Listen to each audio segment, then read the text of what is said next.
ETF index mutual funds నేర్చుకుని stock మార్కెట్లో రాణించాలనుకుంటున్నారా? వెంటనే ఈ నెంబర్కి కాల్ చేయండి.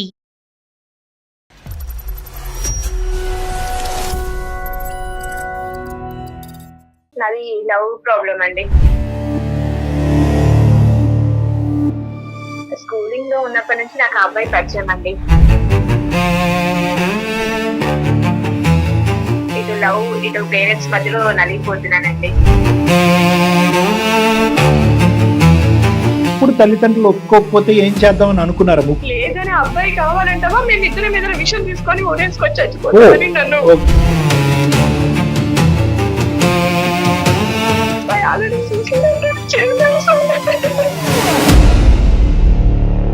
ఇమోషన్స్ తోని, బ్లాక్ మెయిల్ తోని సూసైడ్ గా ఎవరో చచ్చిపోతారు అనేటటువంటి బేస్ మీద నిర్ణయం తీసుకోవటం అనేటటువంటిది తాత్కాలికంగా మనం విరమించుకుందామా? డెత్ అనేటటువంటి పాయింట్ ఆఫ్ వ్యూలో ఎవరో చచ్చిపోతారు కాబట్టి నేను ఒక నిర్ణయం తీసుకుంటున్నాను అంటే ప్రాణాలు ఇంపార్టెంట్ కాదా డాక్టర్ గారు అంటే కనుక మధ్యలో అసలు నలిగిపోతున్నాను, నా వల్ల కావట్లేదు. అనోస్ స్కిన్ అండ్ హెయిర్ క్లినిక్ సమర్పించి అందమైన జీవితం కార్యక్రమానికి స్వాగతం. నమస్తే కళ్యాణ్ గారు. ప్రత్యూష అని మనకు ఒక అమ్మాయి మెయిల్ చేశారండి. ఇది ఒక సామెత ఉంటుంది చూడండి, కరవమంటే కప్ప కోపం, విడమంటే పాము కోపం. తను చెప్పిన సమస్య వింటే అట్లా అనిపించింది, చాలా క్రిటికల్ గా అనిపించిందండి. జనరల్ గా వినే సమస్యే, బట్ నాకు అట్లా అనిపించింది. ఒకసారి మీ ముందు పెడతాను, ప్రత్యూషతో మాట్లాడతానండి, కాల్ చేస్తాను తప్పకుండా.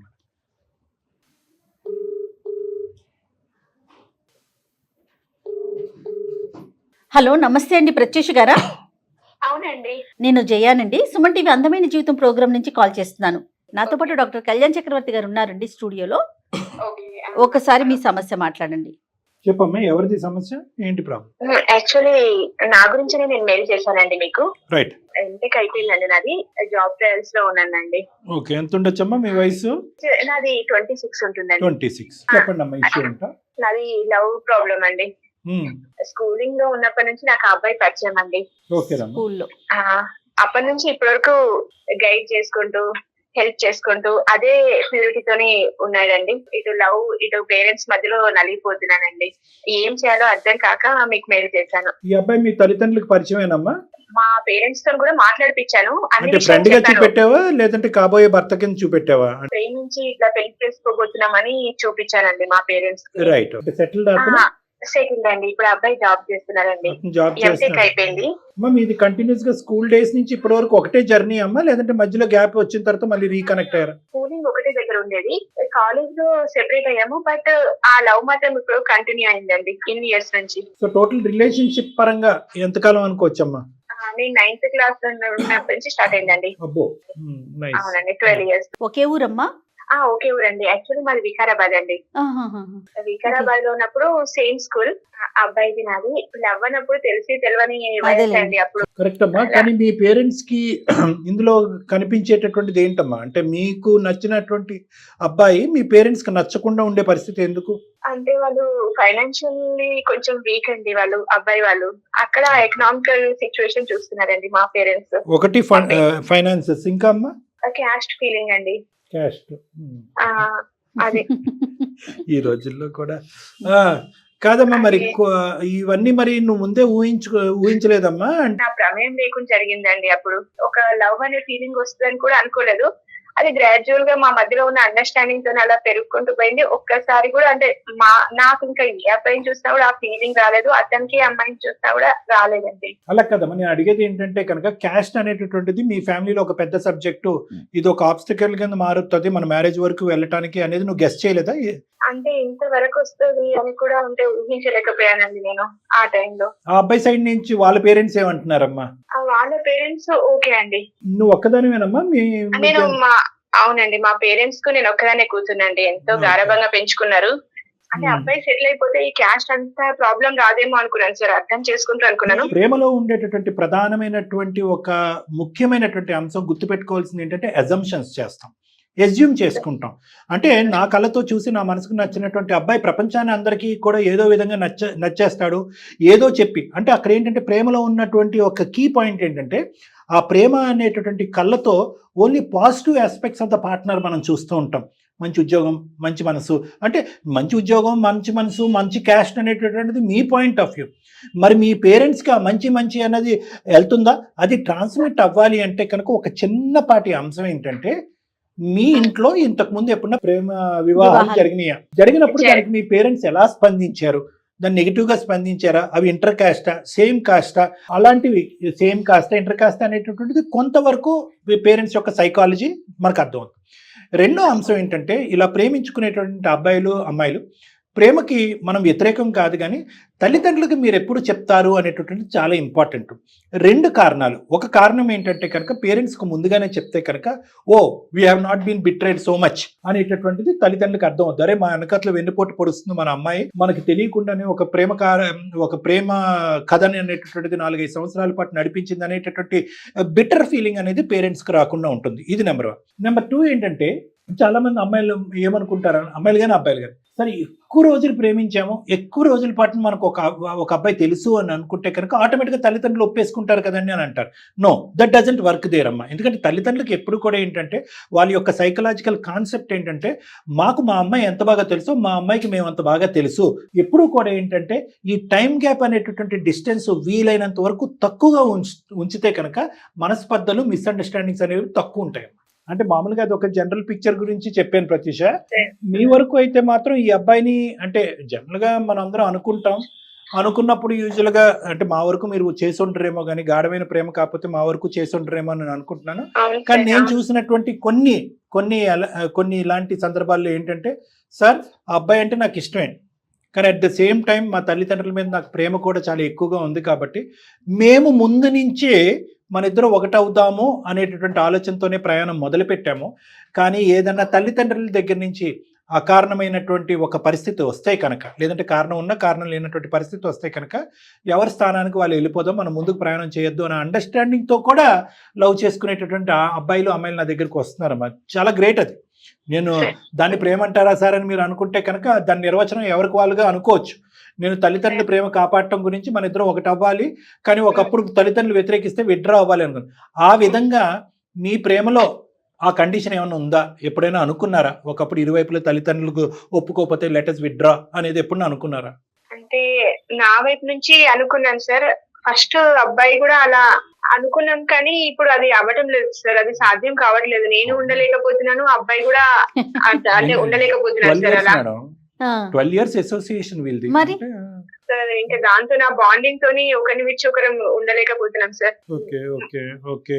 మరి ఒకప్పుడు తల్లిదండ్రులు ఒప్పుకోకపోతే ఏం చేద్దామని అనుకున్నారా? ఇప్పుడు కాదు, అప్పుడు ప్రేమించుకున్నప్పుడు, అదే మీ లెంత్. యాక్చువల్లీ మేము అసలు ఎప్పుడు కూడా ఒక మాట అనుకున్నాం, కానీ మళ్ళీ మా మనసులో అప్పుడు కూడా యాక్సెప్ట్ చేయలేదు సార్. అనుకున్నాము కానీ యాక్సెప్ట్ చేయలేదు. ఎలాగైనా వాళ్ళని ఒప్పిద్దాము, మనకు కావాల్సింది ఏంటి, మన ఇద్దరం సపోర్ట్, ఒకరికొకరం సెటిల్ అవ్వాలి, ఇద్దరం బాగా చదువుకొని వెల్ సెటిల్డ్ అవుదాం, అప్పుడు మన పేరెంట్స్ ఒప్పుకుంటారు అనే ఇంటెన్షన్ తోని ముందుకు వెళ్ళాం సార్. ఎక్కడ కూడా అంటే చదువును మేము నెగ్లెక్ట్ చేయలేదు, మా ప్రేమతోని ఇలా డిస్టర్బ్ అవ్వడం, డిస్ట్రాక్షన్స్ అలా కూడా పెట్టుకోలేదు. అంటే అతను ఇందాక సెటిల్ అవ్వలేదు అన్నారు కదా, ప్రెజెంట్ అతను ఏం చేస్తున్నారు? ప్రెసెంట్ ఇప్పుడు అతను జాబ్ చేస్తున్నారండి. నేను ఇంకా జాబ్ ట్రయల్స్ లో ఉన్నాను. నాకంటే 1 year senior madam. Already job చేస్తున్నారు. అయితే వైఫ్ అండ్ హస్బెండ్ కావాలో అంతవరకు అయితే ఎర్న్ చేస్తున్నారు. నువ్వు చెప్పేది ఏంటంటే, మీ పేరెంట్స్ కి ఇక్కడ ప్రధానంగా నచ్చంది క్యాస్ట్ ఒకటైతే కనుక, రెండోది ఫ్యామిలీ ఫైనాన్షియల్ బ్యాక్గ్రౌండ్ నచ్చట్లే కదమ్మా. ఈ అబ్బాయి వరకు ఓకే, సంపాదిస్తున్నాడు, అన్ని చేస్తున్నాడు. మీ మొత్తం జర్నీలో ప్రతిష ఎప్పుడైనా కూడా డిస్టెన్స్ పెరగటము, బ్రేకప్ అవటము, మళ్ళీ రీయూనైట్ అవటం ఎప్పుడైనా జరిగిందా? అలా చిన్నవి జరిగినాయి, కానీ అంత డిస్టెన్స్ ఉండి బ్రేకప్ ఉండి మిస్అండర్స్టాండింగ్స్ కూడా ఎప్పుడు రాలేదండి. Just trying to understand the strength of your bond అమ్మా. అంటే ఎంత బలం ఉంది మీ బాండ్ లో, ఏ మాత్రమైనా కూడా ఆ బాండ్ ని, అంటే పేరెంట్స్ గురించి అవనివ్వండి, ఇంకో కారణం గురించి అవనివ్వండి, పరువు అంటారు, ప్రతిష్ట అంటారు, ఇంకా చాలా ఉంటాయి ఈ సబ్జెక్ట్లో. మళ్ళీ నేను ఇప్పటి వరకు straightforward response, straightforward solution చెప్పనటువంటి కేసెస్ ఏమన్నా ఉన్నాయంటే ఇలాంటి యుద్ధమే. ఎందుకంటే ఇక్కడ ఎవరు స్టాండ్స్ వాళ్ళది మేడం. పేరెంట్స్ అర్థం చేసుకోవట్లేదు సార్, అంటూ నాకు ఈయన అర్థం చేసుకోవట్లేదు సార్. ఎవరు అర్థం చేసుకోలేకపోతున్నారు. మధ్యలో అసలు నలిగిపోతున్నాను సార్, నా వల్ల కావట్లేదు. అందుకని ఏం చేయాలో అర్థం కాక మీకు మెయిల్ పెట్టారు.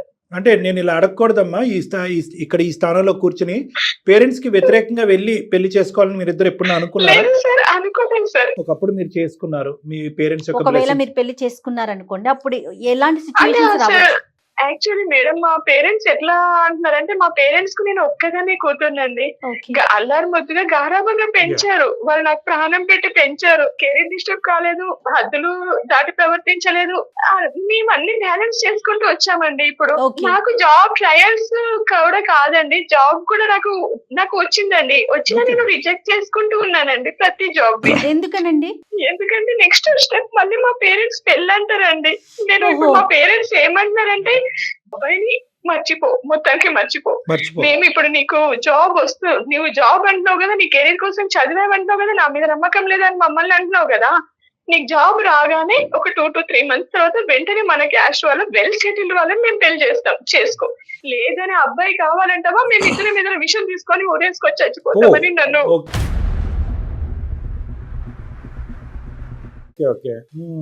ఇక అబ్బాయి సరే మనం విడిపోదామా, మరి పేరెంట్స్ కోసం మనం ఇంకా వేరే చేసేది అంటే, అబ్బాయి ఆల్రెడీ సూసైడ్ అటెంప్ట్ చేశారు సార్.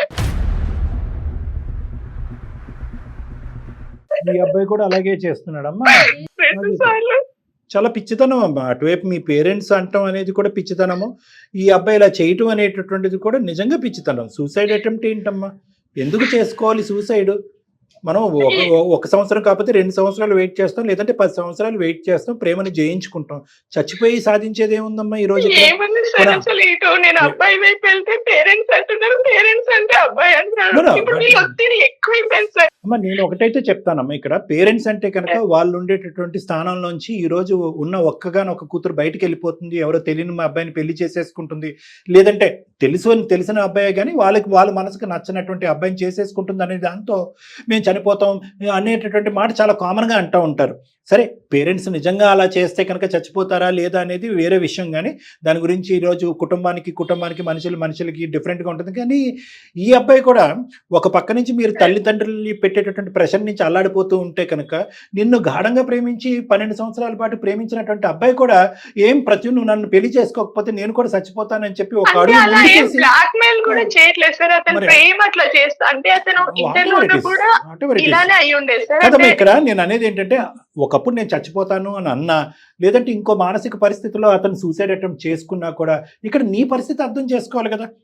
అతని ఇంట్లో కేక్ వాక్, అమ్మ వాళ్ళ ఇంట్లో కేక్ వాక్, అమ్మ నాన్న నాకు ఒక అమ్మాయి నచ్చిందమ్మా, ఆ అమ్మాయి సెటిల్ అయింది, చిన్నప్పటి నుంచి తెలుసు, ఓకే గో హెడ్, అదృష్టవంతుడు. కానీ అదే ఇక్కడ ట్రాన్స్మిట్ చేస్తే ఎలా? ఇక్కడ మీ ఇంట్లో జరిగేటటువంటిది, మీ 4 గోళ్ల మధ్యన మీ అమ్మ నాన్నతో పాటు నువ్వు జరిగేటటువంటి డిస్కషన్స్ వాళ్ళ ఇంట్లోకి ఎలా ఈక్వేట్ చేసుకుంటాం? అది నిన్ను బాగా ప్రేమించినటువంటి అబ్బాయి అర్థం చేసుకోరాదు. టేక్ యూర్ టైం, నువ్వు అనవసరంగా మెంటల్ ప్రెషర్ లేదా పెట్టుకోవద్దు. తన పేరెంట్స్ ని తీసుకుని వచ్చి వీళ్ళతో మాట్లాడే ప్రయత్నం 1-2 సార్లు అసలు ట్రై చేశారా? కనీసం అతను ఆ అబ్బాయి వైపు నుంచి ఏమన్నా ట్రై చేశారండి? అక్కడ అంత ప్రయత్నం కుదరలేదా? సార్ చూసారు వాళ్ళ వైపు నుంచి కూడా. సరే ఒకవేళ ఫైనాన్షియల్ గా వెల్ అండ్ గుడ్ ఉంటే ట్రై సరే ఓకే, ఆ ఇష్టంతో అయినా యాక్సెప్ట్ చేద్దామని చూసారు మేడం. కానీ వాళ్ళు నాట్ సాటిస్ఫైడ్ అండి. వాళ్ళు వచ్చినంత మాత్రాన క్యాస్ట్లు మారుతూ, వాళ్ళు వచ్చినంత మాత్రాన ఫైనాన్షియల్ స్టేటస్ చేంజ్ అవ్వదు. ఏదైతే ముందు వాళ్ళని చూడకుండా ఉందో అదే ట్రాన్స్పరెన్సీ. ఇప్పుడు ఇక్కడ వాళ్ళకి ఏంటంటే, ఎవరు వచ్చి మాట్లాడినా, పేరెంట్స్ వచ్చినా, వాళ్ళ సైడ్ ని పెద్దవాళ్ళు వచ్చినా కూడా వాళ్ళు ఆల్రెడీ ఫిక్స్ అయి ఉన్నారు. ఏంటంటే, మాకున్న ఏకాకి ఒకే ఒక కూతురికి మేము తీసుకొచ్చేటటువంటి సంబంధమే పర్మనెంట్ బంధం కింద మారుతుంది. అందులో సో అది ఫిక్స్ అయినప్పుడు ఎవరైనా కూడా అంటే అతని వైపు నుంచి ఎంత స్ట్రాంగ్ గా ఉంది అనేది ఒక అర్థం చేసుకోవటానికి ఒక పాయింట్ తప్ప, మీరు అన్నట్లుగా వన్స్ వాళ్ళు ఫిక్స్ అయి ఉన్నారు, అతని ప్రయత్నం కూడా అతను చేశాడు. మరి ఎట్లా అండి? దీనికి సొల్యూషన్ ఏంటి డాక్టర్ గారు? నిజంగా నాకు అనిపిస్తుంది దీనికి సొల్యూషన్ ఏంటి? అమ్మా ఇక్కడ ఒకటి, ఎవరు ప్రత్యూష, ఇది క్రిటికల్ గా మనం మారిపోతుంది. ఎందుకంటే కనుక ముందు నువ్వు వెనకతలు పోయి ఇలా పోతే అటువైపు పేరెంట్స్ వీళ్ళిద్దరి మధ్యలో నేను నలిగిపోతున్నా సార్. నేనన్నా పోదామంటే నాకేమైనా చేసుకుంటే నా పేరెంట్స్ ఊరుకోలేరు, అబ్బాయి తట్టుకోలేరు సార్. ఎంత మంది ఏం లాభం సార్ ఇట్లా? ఇమోషన్స్ తోని, బ్లాక్ మెయిల్ తోని సూసైడ్లుగా ఎవరో చచ్చిపోతారు అనేటటువంటి బేస్ మీద నిర్ణయం తీసుకోవటం అనేటటువంటిది తాత్కాలికంగా మనం విరమించుకుందామా, ఒక్క అడుగు వెనకేద్దాం. Let us think about a hypothetical situation. ఒక డిఫరెంట్ సిచ్యువేషన్ ప్రాక్టికల్గా ఆలోచించడానికి మనం ట్రై చేద్దాం. ఇటువైపు ప్రత్యూష అనేటటువంటి అమ్మాయి ఒక అబ్బాయిని ప్రేమించింది. ఆ అబ్బాయి సైడ్ ఉన్నటువంటి తల్లిదండ్రులు ముందుకొచ్చి హ్యాపీగా ఒప్పుకున్నారు. కానీ ప్రత్యూష సైడ్ ఉండేటటువంటి తల్లిదండ్రులు ఒప్పుకోలేదు. ఇక్కడ ప్రత్యూషకు సంబంధించినటువంటి ప్రేమించినటువంటి వ్యక్తి నువ్వు ఎంతకాలం అయితే అంతకాలం పోరాడు, నేను ఎప్పటికీ నేను వెయిట్ చేస్తూనే ఉంటాను అని చెప్పి ఓర్పుగా ఉన్నాడు. సూసైడ్ అనేటటువంటి మాట అనలేదు, సూసైడ్ అటెంప్ట్ చేయలేదు. ఇది ఒక సైడ్. ఇమాజిన్ చేసుకో, జస్ట్ ఇమాజిన్ చేసుకో. ఇంకో సైడ్ ఏమో వచ్చి ప్రత్యూష సైడ్ ఉన్నటువంటి పేరెంట్స్, అమ్మ మేము బ్రతుకున్నంత కాలం ఆ అబ్బాయి అయితే మాత్రం నువ్వు పెళ్లి చేసుకోవటానికి అని అన్నారే కానీ మేము చచ్చిపోతాం గిచ్చిపోతాం అనేటటువంటి పిచ్చి మాటలు వీళ్ళు కూడా మాట్లాడలేదు. ఇలాంటి సిచ్యువేషన్లో ప్రత్యూష ఎటువైపు వెళ్తుందమ్మా? ప్రత్యూష మనసు ఎటువైపు కనెక్ట్ అవుతుంది? అబ్బాయి వైపు సార్. అబ్సల్యూట్లీ. ఇక్కడ ఏంటంటేనమ్మా, ద థింగ్ ఈస్ డెత్ అనేటటువంటి పాయింట్ ఆఫ్ వ్యూలో ఎవరో చచ్చిపోతారు కాబట్టి నేను ఒక నిర్ణయం తీసుకుంటున్నాను అంటే ప్రాణాలు ఇంపార్టెంట్ కాదా డాక్టర్ గారు అంటే కనుక ఆ ప్రాణాలని ఏ విధంగా కాపాడాలి అనేటటువంటి అంశం నేను తర్వాత చెప్తాను. ఫస్ట్ మనసుకు సంబంధించినటువంటి విషయాలు మాట్లాడుకుందాం. ఇదే థ్రెట్తో చాలా మంది ఇళ్లల్లో పెద్దవాళ్ళు తెలిసి మాట్లాడతారా, తెలియక మాట్లాడతారా, పరువు గురించి మాట్లాడతారా, ప్రతిష్ఠ గురించి మాట్లాడతారని చెప్పి. ప్రేమించినటువంటి అబ్బాయిలో మంచి క్వాలిటీస్ ఉండి ఆ బాండ్లో ఒక రిలయబిలిటీ ఉండి నలుగురికి నచ్చేటటువంటి విధంగా ఉంటే కనుక caste will become a micro incident అమ్మ. దాని గురించి పెద్ద పట్టించుకోకర్లేదు. అదేవిధంగా ఫైనాన్షియల్ బ్యాక్గ్రౌండ్, కొంతమంది అమ్మాయిలు కానీ అబ్బాయిలు కానీ ఈ క్రైటీరియా ఏమీ చూడకుండా ఏదో లవ్ ఎట్ ఫస్ట్ సైట్ అన్నట్టుగా ఎవరో ఒకరిని ఒక అనామకుడిని పట్టుకుంటారు, ప్రేమిస్తారు. అదే అబ్బాయిల సైడ్ కూడా ఒక అమ్మాయిని తెలియనటువంటి అమ్మాయిని పట్టుకుంటుంది. వాళ్ళది మొదటి నుంచి వాళ్ళ ప్రయాణం తూతూ మంత్రంగానే ఉంటుంది. ఇక్కడ మీ ప్రయాణంలో అన్నిటికంటే బలమైనటువంటిది ఏదన్నా అంటే కనుక చిన్నప్పటి నుంచి తెలిసినటువంటి ఒక వ్యక్తి, ఎక్కడా ఒడిదడుకులు లేనటువంటి ప్రయాణం, ఎక్కడా కూడా మీ చదువుకు కానీ మీ కెరియర్కి కానీ కాంప్రమైజ్ అవ్వకుండా స్మూత్గా ముందుకెళ్ళేటటువంటి దాంట్లోనే మీ ప్రేమలో ఉండేటటువంటి బలం ఉందమ్మా. కాబట్టి ఇక్కడ పేరెంట్స్కి ఏదైనా అవుతుంది, ఆ అబ్బాయికి ఏదైనా అవుతుంది అనే దానికంటే ఫస్ట్ ప్రేమించినటువంటి ప్రేమలో బలం ఉంది, నమ్మినటువంటి వ్యక్తిలో చాలా గుడ్ క్వాలిటీస్ ఉన్నాయి, నన్ను సుఖపెడతాడు, నన్ను హ్యాపీగా చూసుకుంటాడు, నాకు ఒక సెక్యూరిటీ ఉన్నప్పుడు దాని మీదే ఉండాలి. ఎందుకు నేను అలా అంటున్నాను అంటే కనుక ఈరోజు భయపడ్డావు, పేరెంట్స్ థ్రెట్ చేశారు, చచ్చిపోతామన్నారు, చేసేసుకుంటారు, వేరే అబ్బాయి ఎవరినో తీసుకొస్తారు, ఈ అబ్బాయి దారిని ఈ అబ్బాయి చదువు. కానీ ఎంతవరకు నువ్వు సుఖపడతావమ్మా? ఎంతవరకు హ్యాపీ అవుతావు? కరెక్టే. పేరెంట్స్ యొక్క ప్రాణాలని నేను కాపాడాను, పేరెంట్స్ ప్రాణాలను కాపాడినటువంటి ప్రత్యూష అంటే పెళ్లి చేసుకోవటం అనేది కేవలం పేరెంట్స్ ప్రాణాలు కాపాడటం గురించేనా? ఇప్పుడు మా పేరెంట్స్ తో ఎన్ని ఇయర్స్ ఉన్నానో ఈ అబ్బాయితో కూడా అన్ని ఇయర్స్ జర్నీ అయింది సార్. నాకు ఇద్దరితో ఈక్వల్ అయిపోయింది ఇయర్స్ నేను జర్నీ చేయడం అనేది. ద థింగ్ ఈజ్ ఏంటంటమ్మా, అది అలా కంపేర్ చేయలేమమ్మా. ఆ ప్రేమే, ఈ ప్రేమే తల్లిదండ్రులు ఇచ్చేటటువంటి ప్రేమని వాళ్ళని అంటే ఇప్పుడు ఇదే డైలాగ్ నువ్వు ఒక పక్క నుంచి మీ బాయ్ ఫ్రెండ్ని ఇంకో పక్క నుంచి పేరెంట్స్ని పెట్టావంటే కనుక పేరెంట్స్ చాలా హర్ట్ అవుతారమ్మా. ఎందుకంటే ఇప్పటికీ కూడా ఎక్కడ కూడా మీరు మీ పేరెంట్స్ను ఒప్పించేటటువంటి ప్రయత్నంలో ఎక్కడ కూడా వాళ్ళ దగ్గర నుంచి వచ్చినటువంటి ప్రేమ కానీ వాళ్ళు నిన్ను చూసుకుని ఇక్కడ వరకు ఈ స్థాయి వరకు పెంచినటువంటి దాంట్లో కానీ ఒకే ఒక కూతురుగా ప్రపంచాన్ని అంతా నీ కాళ్ళ దగ్గర తీసుకొచ్చేటటువంటి విధానాన్ని కానీ చిన్న చూపు చూసేటటువంటి ప్రయత్నం కానీ that is equal to the love I'm getting from my boy friend అనేది ఎప్పుడు మనం అనకూడదు. అది మీ మనసులో ఉంటే కనుక మీ మనసులోనే పెట్టుకోండి. మాకు చెప్పండి కానీ తల్లిదండ్రుల దగ్గర మాత్రం తీసుకెళ్ళదు. ఎందుకంటే కనుక ఇక్కడ తల్లిదండ్రులు మీకు అన్ని విధాలుగా సపోర్ట్ చేశారు. అట్ ద సేమ్ టైం ఈ అబ్బాయి కూడా నాకు కావాలి అనే విధంగా మనం ప్రయత్నం.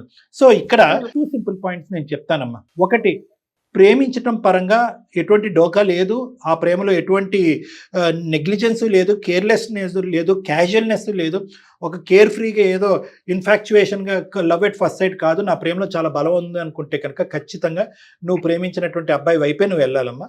కానీ దయచేసి దీనికి రోజులు పడుతుందా, నెలలు పడుతుందా, సంవత్సరాలు పడుతుందా అనేది నాకైతే తెలీదు. ఎందుకంటే ప్రేమ అనేటటువంటిది గెలవాలి అంటే కనుక దాంట్లో ఓపిక, ఓర్పు, సహనం ఉండాలి. మీ పేరెంట్స్ ఒప్పుకోవట్లేదు, ఇదిగో నేను చచ్చిపోతానంటే కనుక అలా వర్కౌట్ అవుతుంది. ప్రధానంగా ఆ అబ్బాయితో కూడా మనం మాట్లాడవలసినటువంటి ఆవశ్యకత ఉంది. ఈ ప్రేమ గెలవాలి అంటే కనుక ఆ అబ్బాయిలో ఓపిక చాలా important. At the same time మీకు ఆ అబ్బాయి మోరల్ సపోర్ట్ ఇవ్వాలి. ఇంతకాలం మనం ప్రయాణం చేసాం, నీకు 26 నాకు 27, ఏమైపోతుంది, ఇంకో 1 year 2 years పాటు వెయిట్ చేస్తే ఏమైపోతుంది అనేటటువంటి విధంగా ఒకరికొకరు ప్రొడక్టివ్గా సపోర్టివ్గా ఉండాలి. ఎందుకంటే రానున్న రోజుల్లో ఆ అబ్బాయి సైడ్ ఉన్నటువంటి పేరెంట్స్ ఏమంటారంటే, అరే ఇంకెన్ని రోజులు రా బాబు నువ్వు వెయిట్ చేస్తావు, వాళ్ళకైనా పౌరుషాలు బలాలు మనకు లేవా, ఇంకో ఈ సంబంధం వచ్చిందని చెప్పి వాళ్ళు కూడా ప్లేట్ ఫిరాయించవచ్చు రేపొద్దున.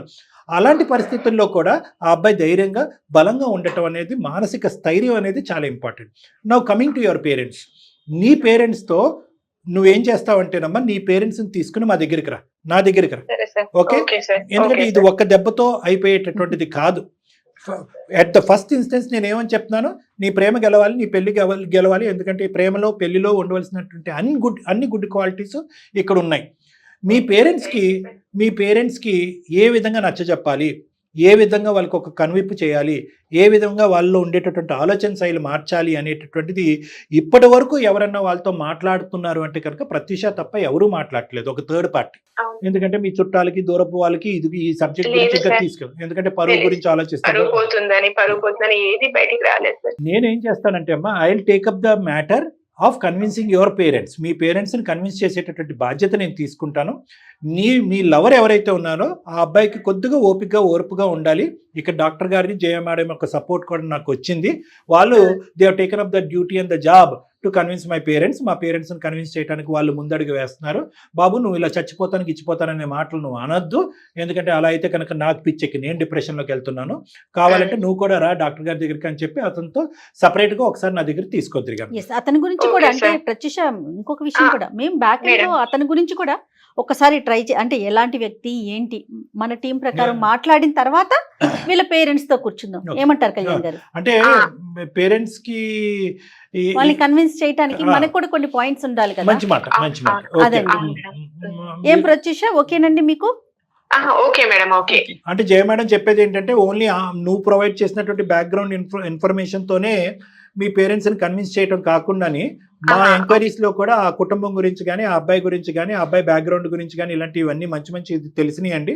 కాబట్టి మీరు ఎంత ఎతికినా కూడా, ఎన్ని పెళ్లి చూపులు చూసినా కూడా, ఎన్ని సంబంధాలు తీసుకొచ్చినా కూడా ఇన్ని క్రైటీరియా ఉండరు అని చెప్పి వాళ్ళని సాటిస్ఫై చేయడానికి ఒక విధంగా ఉపయోగపడుతుంది. I know it's not going to be an easy task అమ్మా. ఈజీ అయితే నేను అనుకోవట్లేదు, but let us do it that way. నాకు సపోర్ట్ దొరికినట్టు అనిపించింది మేడం మీతో మాట్లాడాక. వెయిట్ చేస్తాను. నా లవ్ సక్సెస్ కావాలి, ప్లస్ పేరెంట్స్ కూడా యాక్సెప్ట్ చేయాలి మేడం. మనోధైర్యాన్ని పెంపొందించుకోండి, మానసికంగా బలాన్ని పెంపొందించుకోండి. దాంతో పాటు ఆ అబ్బాయితో కూడా మాట్లాడండి, ఆ అబ్బాయికి కూడా చెప్పండి, ఆ అబ్బాయికి అర్థమయ్యే విధంగా చెప్పండి. ఆ అబ్బాయికి అర్థం కాకపోతే నా దగ్గరికి తీసుకురండి అమ్మా. ముఖ్యంగా ఏంటంటే మీ పేరెంట్స్ ని తీసుకురండి అమ్మా నా దగ్గరికి. వాళ్ళకి నేను కన్విన్స్ చేస్తాను. ఒక 10 days అయితే మాకు టైం కావాలి. నాకు జయ మేడంకి ఒకసారి ఆ అబ్బాయి పూర్తి వివరాలని, మన పూర్వపరాలు కనుక్కోవడానికి, బ్యాక్గ్రౌండ్ చెక్ చేయడానికి, అవి చెక్ చేసిన తర్వాత మీ పేరెంట్స్ ఎదుర్కొంటే కౌన్సిలింగ్ కి నేను కూర్చుంటే అప్పుడు బాగుంటుందమ్మా. ఆల్ ది బెస్ట్ అమ్మా. God bless you. బాయ్ అమ్మా. Thank you sir. అది మేడం. అంటే కేస్ టు కేసు డిఫరెన్స్ ఉంటుంది కదా. అంతే కదా మేడం.